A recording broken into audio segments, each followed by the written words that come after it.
Now, SSUM. Tingnan natin kung ano yung mahahanap natin sa SSUM. Yan. Super daming summation. So, una, meron tayong summation of x squared, summation of x, summation y squared. Basically, ang sinasabi lang yan, tingnan natin ulit yung data. Yan. Kapag gusto nyo daw isum lahat ng mga nasa x column, so 1 plus 2 plus 3 plus 4 plus 5, or even yung squares nila. So, this is 1 plus 4 plus 9, etc. Yon yung SSUM yung gagamitin nyo. And same goes with y.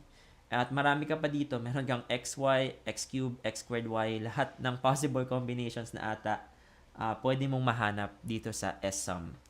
Next, we have SVAR. Now, SVAR, dito natin makikita yung n, which is yung number of data points lang naman. So, dito, iilan yung data points natin? We have 5. Yan, 5 data points. So, that means kapag iselect natin yung n, we should get 5 data points. Next, meron tayong x-bar. X-bar just means yung average. Okay?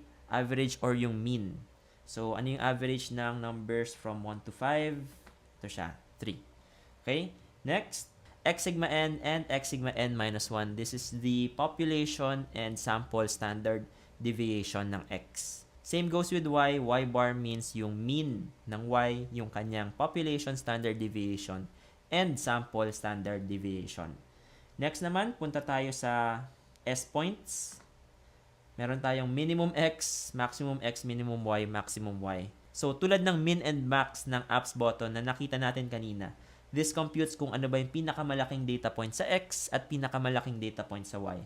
Very trivial lang naman yun, so hindi na natin kailangan siyang i-elaborate. So, sana natulungan kayo ng video na ito. If you want more tips like this, subscribe kayo sa aming channel for more future videos. Thank you for watching.